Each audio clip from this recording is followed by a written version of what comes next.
We all wanna change. We all wanna be somebody else. I wanna visit all the places nobody goes. I wanna teach all the things that nobody knows. I wanna grow wings, leave the coop, learn to fly. Bungee jump from the tallest building in Dubai. I wanna fly around town in my UFO. I wanna eat real food, not the GMOs. Welcome back to Desertwood Days, and I'm your host, Kathy Blaze, and I am here with Mr. Michael Butler. Yes. Filmmaker, actor. I try. Michael, what got you into filmmaking? That is a funny story.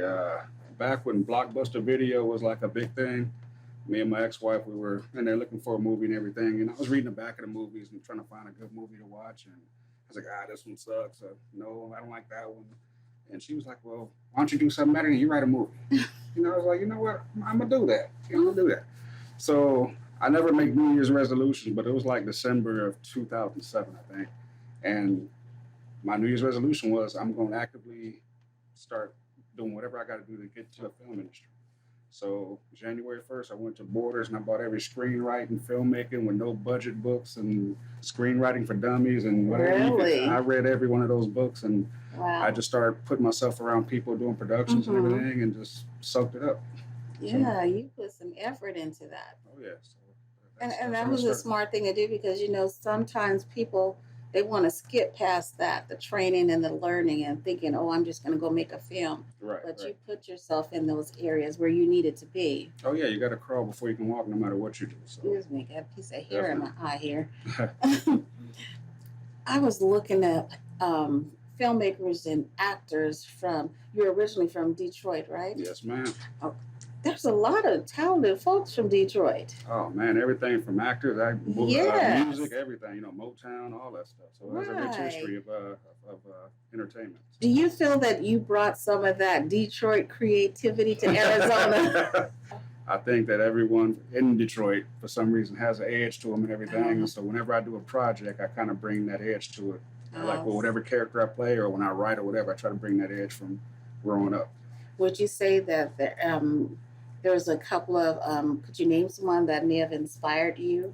Who have inspired me? I wouldn't necessarily say they from Detroit, but it's funny. Robert Rodriguez. I look up to him because he started out by using home video cameras and VCRs and stuff like that, and kind of like self-taught himself before he went to film school and stuff. So, but he's one person I look up to. But there's a few entertainment people from Detroit in general that I look up to, like Big Sean, the hip hop artist and stuff, and I believe Terry Crews, he's originally from Detroit and everything. Yes, so, I didn't know that. Yeah. So, so I look up to those guys as well, So. Wonderful.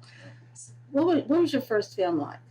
My first film was what was it called? Piece of Protection. The Handlers. The Handlers. That was my first time on camera with the Phoenix Independent Film Festival group or whatever, And originally I just wanted to write, and they like, oh no, you got to be in front of the camera too. And we ended up doing like a mafia spoof with two bumbling hitmen, and so it was one African American and one Italian. So the Italian, his name was Tyrone, and African American, which was me, my name was Vinny. So. Just switched the name. We switched the name. So basically, whatever the mob boss tells us, like he sent us out on hits, and we just screw everything up every single time, and no one ever got whacked or nothing like that. We just messed it all up. So just messed up everything. It was hilarious. People just loved it. Wow. We even did a sequel. Did you? The Handlers too, yeah. So those are my first two times on film. So. Wonderful. So, and going to acting, if you could say one of your favorite roles, which one would that be? That I've done that already. You've done.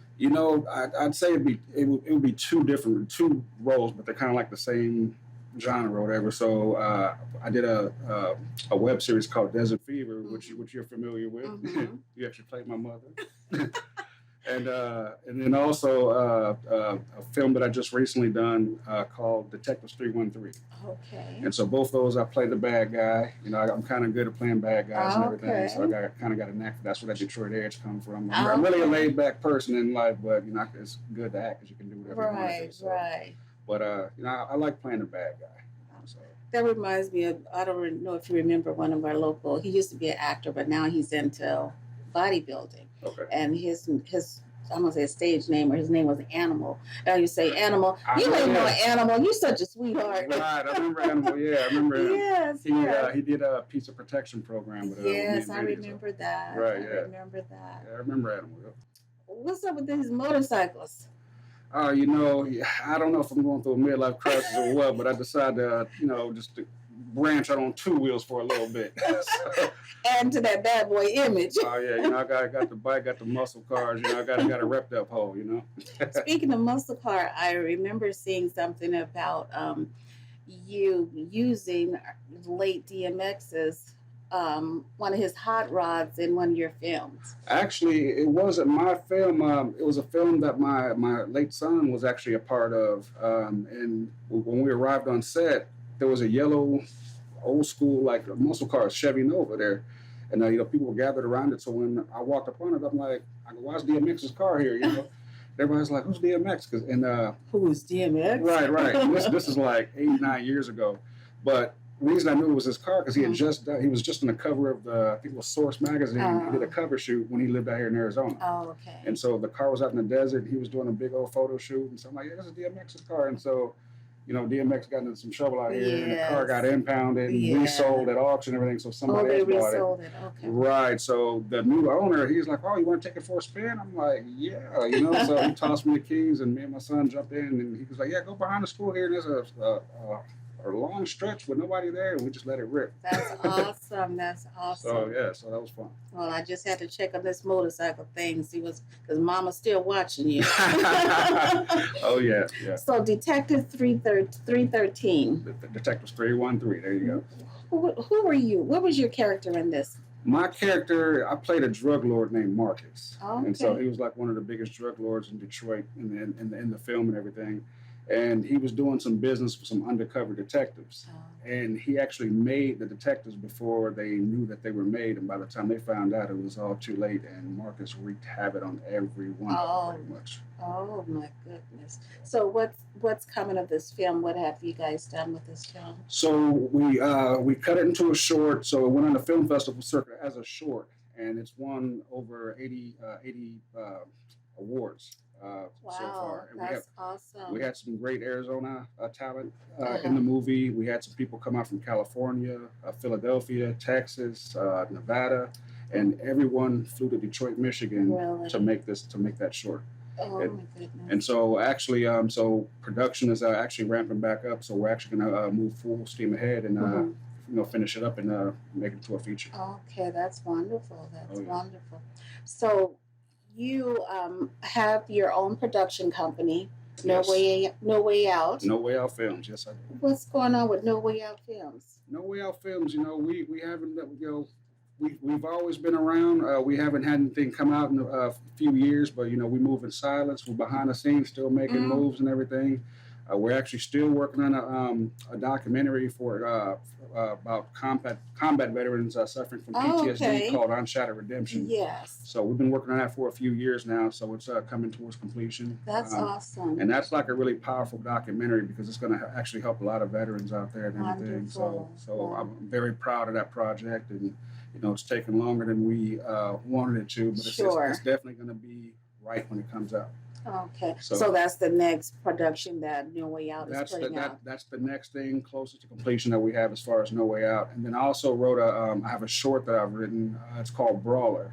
Okay. And it's about an up and coming boxer. Oh, okay. And he actually gets he gets mixed up with a local mob enforcer, and you know, gets tied in with him and everything, and kind of like derails his career. And the enforcer basically harms his family, and then goes to prison for it. And this guy's just so emotional, you know, just messed up that he does something to go to prison just to get this guy. Oh, okay. Yeah, so, and I'm actually using a young up-and-coming boxer for the role. So, oh, wonderful. Yeah, this guy's a very promising boxer, has a great career ahead of him, so he's going to be the title character. Wonderful. What advice would you give to an upcoming filmmaker? You know what? A lot of people say, you know, you have to go to film school to be an actor or a director or a writer or just be in the film industry, period, or take drama, whatever. I believe if you have the passion to make it happen, you just make it happen. Right. So, for instance, I never went to school for filmmaking or acting. I decided that I wanted to be a part of it and what I wanted to do, and I got my hands on every single book that I could read, and I read the books, and then I found local productions that needed, production assistants or whatever. And I just got myself around people on sets, and I just soaked up like a sponge. You went to school on your own. You studied on your own. I put myself through school. Right. You learned, and because that study still has to Oh, be yeah. there in Oh, yeah. some way. Oh yeah. Whether if you picking up a book and That's it. 'Cause That's even I found that even if you go to school and everything, once you're on set, you're learning stuff that you never even got taught. in true, school. that is true. So So where can our audience find you? you can find me on Facebook under Michael Butler. Like I said, with this pandemic and everything, redoing our websites and everything for Okay. No Way Out Films and everything. So we're gonna have all that stuff back up shortly and everything. But No Way Out Films is still here. We're still here, Wonderful. and we will be making appearances. We look forward to seeing more of No Way Out Films. And thank you for coming to join us today. It's been a All right. pleasure. It was a pleasure. Thank you for having me. You're welcome. And we will see you next time.